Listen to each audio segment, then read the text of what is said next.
This is WT for TST, and today we're honoured to be joined by MC, ring announcer supremo, Thomas Treiber. How are you doing, mate? I'm doing terrific, Will. Thank you very much for having me. It's quite an honor. That was some intro, that wasn't it? I'll tell you what, the check's in the mail.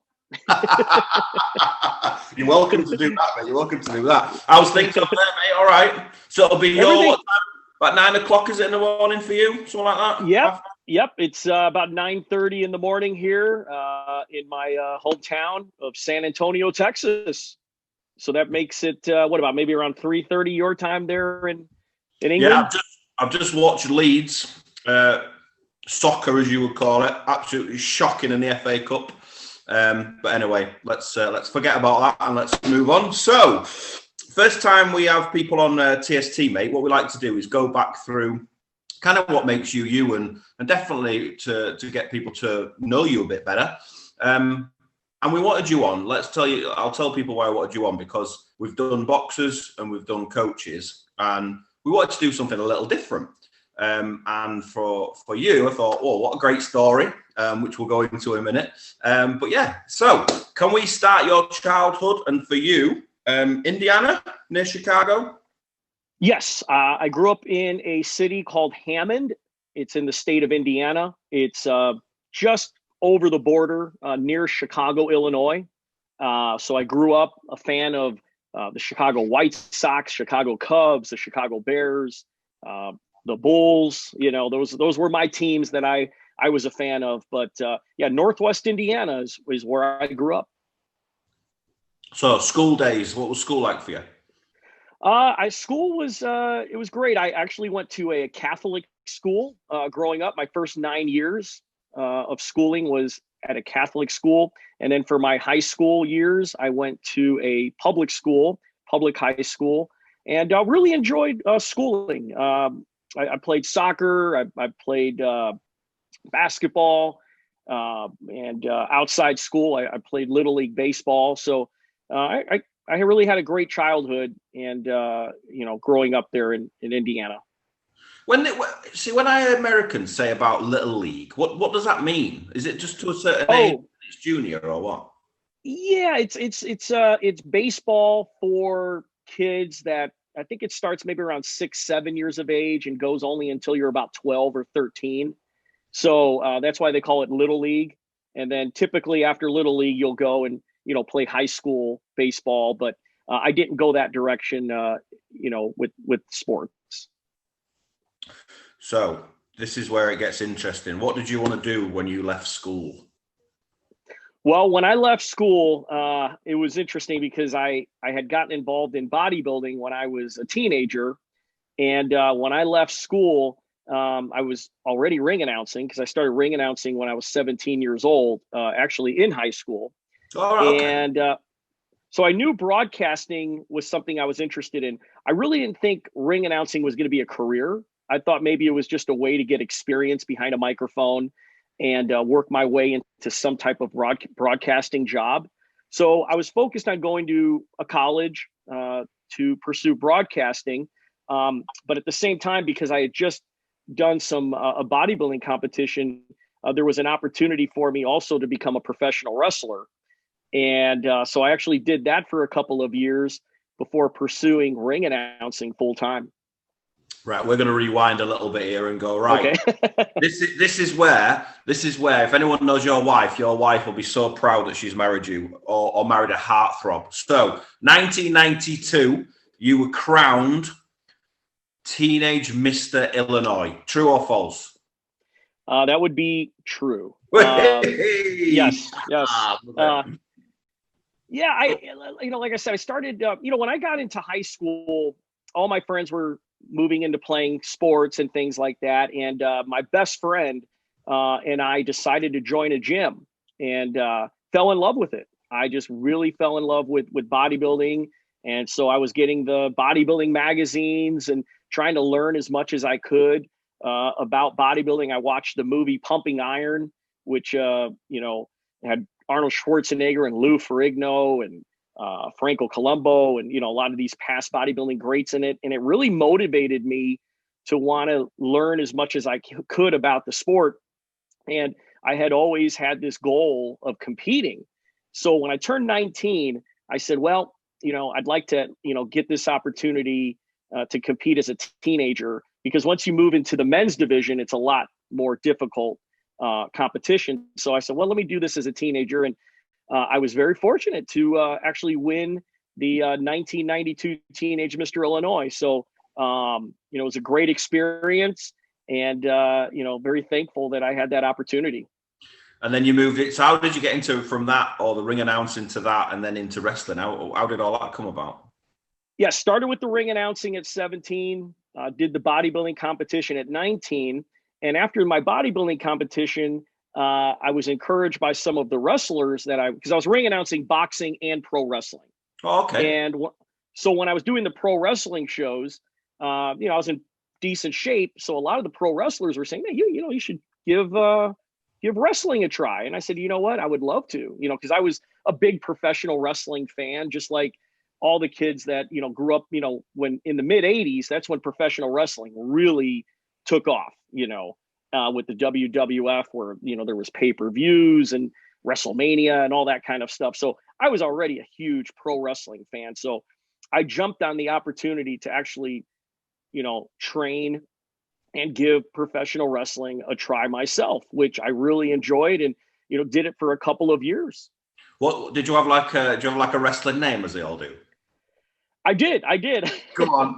I had a couple of names. Well, on the smaller circuit, I was known as TNT, and I picked TNT because a professional wrestler from Manchester, the Dynamite Kid, one half of the British Bulldogs with Davey Boy Smith. That was my favorite wrestling tag team, the British Bulldogs. And when the Dynamite Kid, Tom Billington was his real name. I really admired him, and I wanted to have a name that was somewhat similar to his. So Dynamite, I went with TNT. So that was the name I used on the independent wrestling circuit. And then eventually I got an opportunity to do some television with World Championship Wrestling, WCW. And they said, well, we can't go with that. We've got to come up with something else. So we came up with Tommy Tana. And Tommy Tana was the name I used when I wrestled some televised events with World Championship Wrestling, which was an incredible opportunity for me because I shared the locker room with, some of my childhood heroes. I bet it was so strange. I mean, you think over here anyway, when I was a kid, 1992 sticks out for me because that was when WrestleMania came to Wembley, and it was. Oh yeah. And it was it was Macho Man Randy Savage versus the Ultimate Warrior. I think that was the main event. Oh my God, that was just like, as a kid, that was, everyone watched that. It was like the first time SummerSlam was like, I don't know if it was the first time it was an open air, but it felt like the first time we'd ever watched it where it was daytime when it was all on rather than being in a studio and stuff. Mate, yeah. They were like the times where wrestling was just like everywhere. I had all the little figures. Yeah, me too. I had, that's it. I had all the wrestling figures. I bought the ring, and, so like I said, for me, when I had the opportunities with World Championship Wrestling, I sat in a locker room and I was looking across the way at Ric Flair and, a lot of the big stars. I had an opportunity to wrestle Ravishing Rick Rude, who was, I was a fan of his. Stone Cold Steve Austin. At the time, he was known as Stunning Steve Austin. Shut up. I wrestled. You wrestled Stone Cold. I did. Did you beat him? I did. Yeah. No, I did not. No. It was a tag team match. I wrestled at the time. He was in a tag team called the Hollywood Blondes, and his partner was Flying Brian Pillman. And so I got to wrestle him in a tag team match. So that was quite a thrill. And who knew at the time that he would become, one of the most iconic wrestlers of all time. But he was great to work with. That's a real fond memory of mine. That's brilliant, man. I mean, so listen, we'll move on from the wrestling. So you've worked all over the world, but I guess mainly you've worked in the US. Would you say the UK now has become like a bit of a second home for you? 100%. Absolutely. It's been an absolute honor, as a ring announcer, quite honestly, I don't think there's a bigger honor than working in another country. And since 2008, I have been ring announcing, throughout the UK. And it's just been a absolutely incredible opportunity. And the fans, to say the least, are just phenomenal. I mean, the hair stands up on my arms when I think about, some of the moments I've been able to experience inside the ring and sold out arenas and soccer stadiums and things like that. So 100% England has become, or I should say the UK has become, a second home to me. And I've just been very, very fortunate to work there steadily now for a little over a decade. So you said 2008 was your first one. So I've got that Carl Froch's first world title shot is your first one, yeah? You nailed it. It was Carl Froch versus Jean Pascal, yeah. Trent FM Arena in Nottingham. And the fans there were just incredible. And Carl Froch's hometown, of course, and his first world title shot. And it was a great fight. It was a really, really great fight. So, that was my first experience working in England. And I got called to do that show the week of the show. So I didn't even know I was going there until just about 3-4 days before that fight. So it was quite a surreal opportunity for me at that time. So tell us what happens then. So you get the call, and obviously we'll use that one as an example. That one's a really late one, but you get the call, you fly over, you're 4 days in. Then what? What's your routine? What happens? Well, I right away, as soon as I got the call, I had to just start preparing for the trip. And, the company that brought me was Hennessy Sports, Mick Hennessy, his promotion at the time. And I know he's still doing great.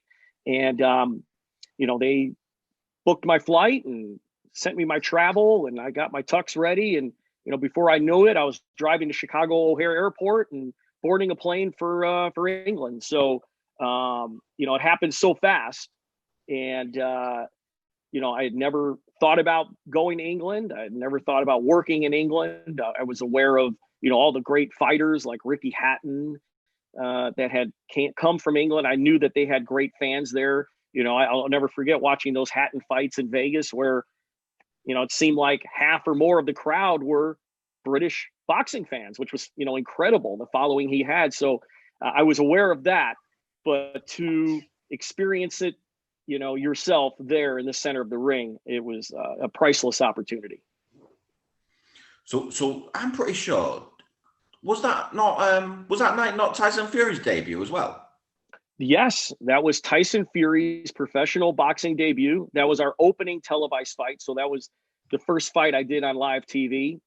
And, I knew he had a stellar amateur career just, man, what a career he has had. Do you ever feel nerves? So we'll go back to that 2008 one. That's your first time in England. You've got, Tyson Fury at that point probably wouldn't be a big deal, but Carl Froch probably was at that point. And, do you ever feel, I don't want to get it wrong, I can't get it wrong, or do nerves not even enter because you've prepared so well that you've got a job to do and you do it? Yeah, I think there was an extra amount of adrenaline, certainly, but I wouldn't say nerves. I was working very steadily already at that time. And I was just, more excited than anything, for the opportunity. And, I've always taken a lot of pride in my work and doing the preparation needed to do as good of a job as I possibly can. So, I just did the best I could. And thankfully after that, it turned into many, many more opportunities. Like I say, well, now you're obviously with Frank, exclusively, I believe. Yeah. In the UK, yes. Yeah, absolutely. So what's it like? Well, I call him Uncle Frank. He doesn't know me from Adam, but I quite like to call him that. What's it like working with Frank? It's been amazing. It really has. They're they treat me like $1 million. I can't say a bad thing. The opportunities that I've gotten over the last 3.5 years or so have just been incredible. It's world-class boxing at its finest. and their entire staff of Queensberry Promotions. They're all great to work with, and it's just been an incredible experience. So your first one with Frank was Billy Joe against Willie Monroe? That is correct. Yes, that was at the London Copper Box. You've done your research, Will. You've done your research. Yeah, no, that was the first one, Copper Box Arena, and you know, and it was a really good show. Billy Joe really dominated that fight. I was expecting a little bit more from Willie Monroe that night, but you know, that was my first opportunity to work for Frank Warren. And of course, you know, he's a Hall of Fame promoter, and you know, I knew how important of an opportunity that was for me. And you know, I'm very, very fortunate that I've continued to work for them ever since that day. It's because you've done such a good job, mate. Let's be honest. So there is one fight I want to talk about, and what I want to know what it was like build up. I want to know what you felt like before going in the ring, because it was a massive, massive fight around here. And I've already mentioned watching Leeds on telly, so you probably know where I am in the UK. Sure. Josh Warrington versus Lee Selby, Ellen Road. Oh, yeah. Talk to us.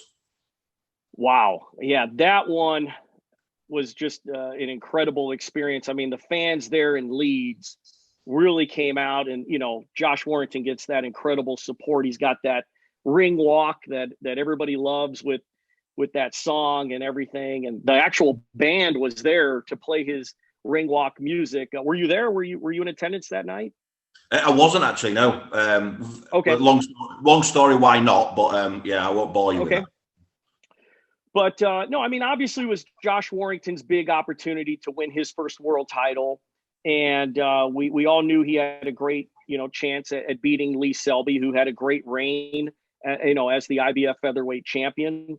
But that night, when I introduced Josh Warrington as the new IBF champion, it was a split decision, which added a little extra dramatics to give it that special, you know, suspenseful moment. And I'll never forget when the crowd erupted after I introduced him as the new IBF champion. And, you know, Josh fell to his knees, and, you know, the face he expressed was just priceless, man. It was just an incredible moment that I'll never forget. That's for certain.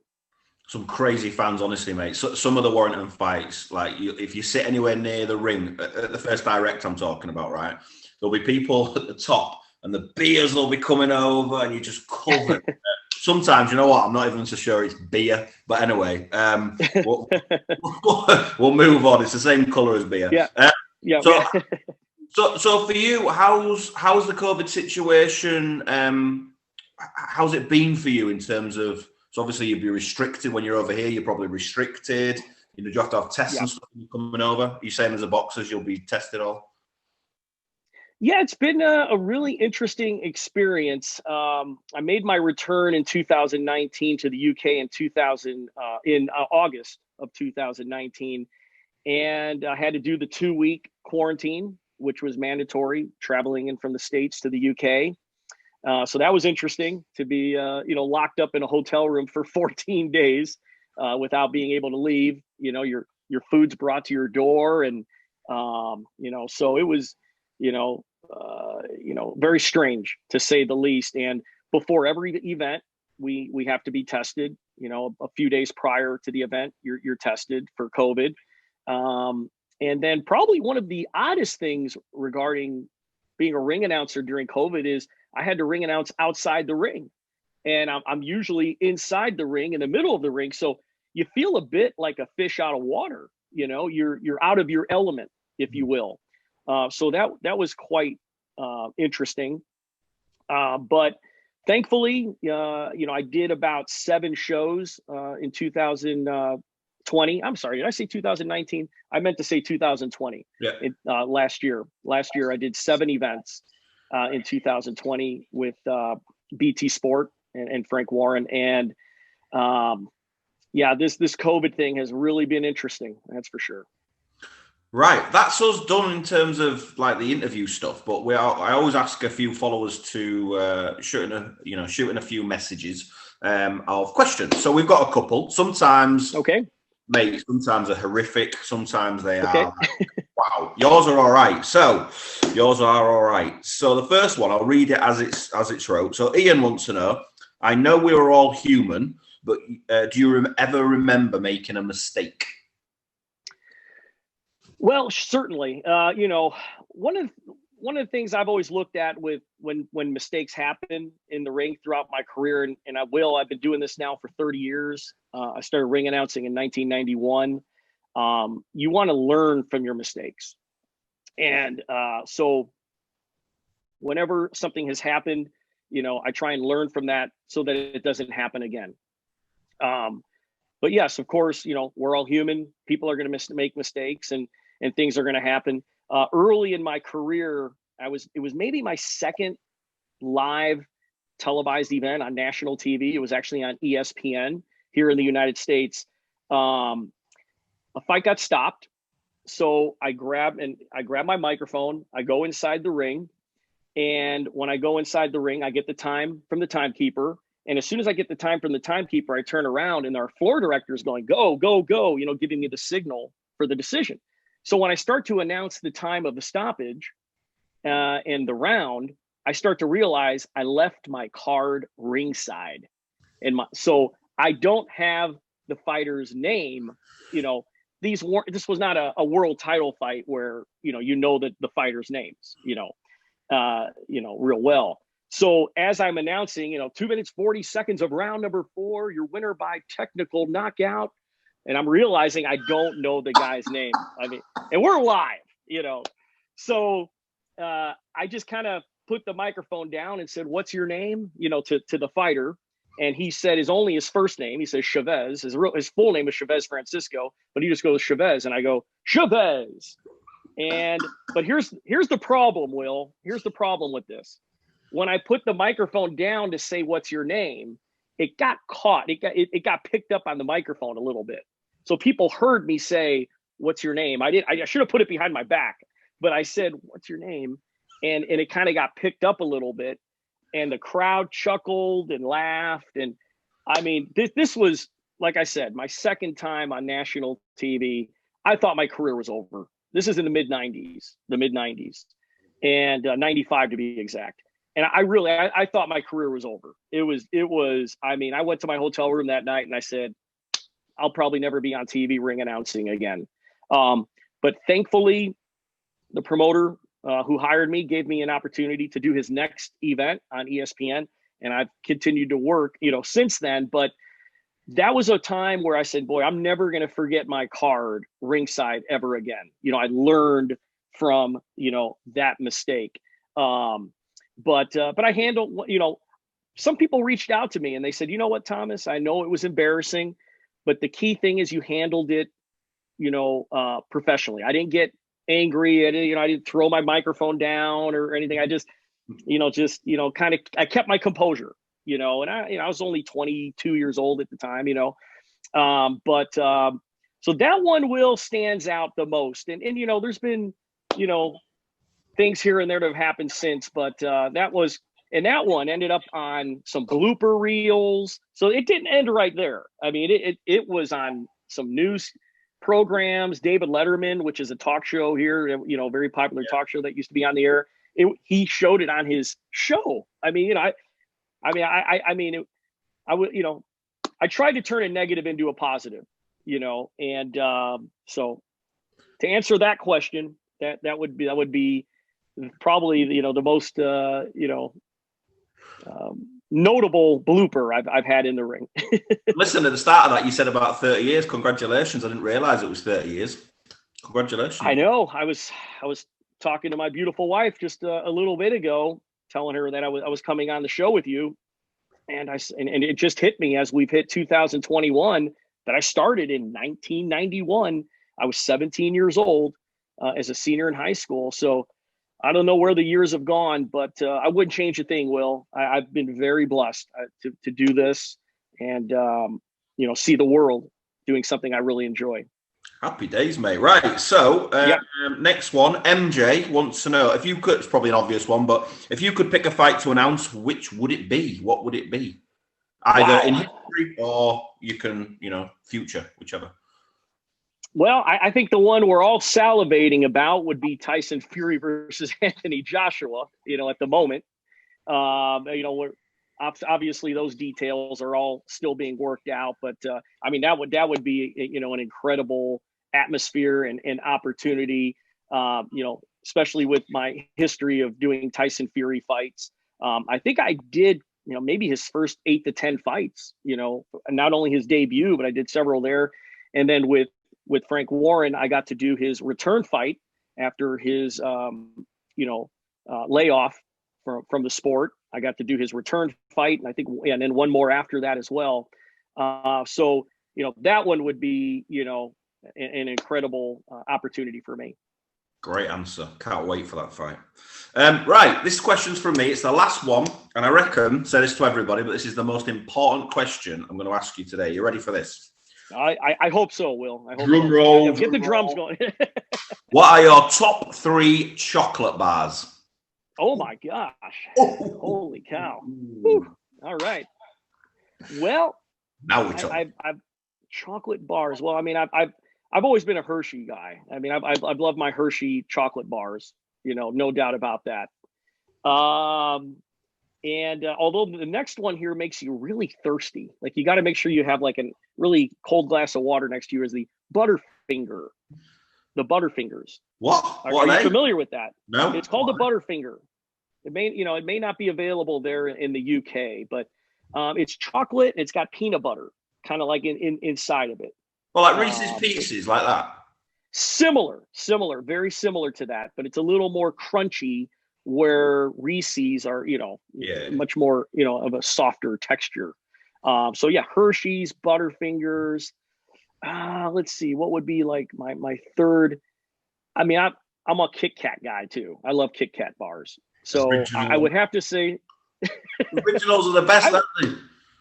Oh, I know. So yeah, I would say those would be my 3 go-tos if I'm sitting at the Heathrow Airport or any airport throughout the world. Those are usually what I'll get at the old gift shop. Right, last bit before we finish. Anything for the viewers? Anything you want to say? Well, I just want to say that I wish everyone the best in 2021. Hopefully this will be a better year with everything that's been going on. Thank you for continuing to support the sport of boxing. Without boxing, I wouldn't have the opportunity to do what I love and what I enjoy, and just really love meeting all the boxing fans whenever I do events. So hopefully we could get fans, back in the seats. And we were talking about what's been different with me. That's the biggest thing I miss. I was mentioning how it's odd ring announcing outside the ring with all the COVID precautions, but man, the worst thing is that the not having the live crowd. I mean, that's a big element missing, right now. So hopefully all the great boxing fans can be back at our events, real soon. And I just, an honor to be with you here, Will. I really, really appreciate you having me. Thank you for your time, Thomas Treiber. It's been emotional and pleasurable. There we go. Thanks very much, mate. We'll speak to you soon. Yeah, take care of yourself. You too, Will. Thank you very much.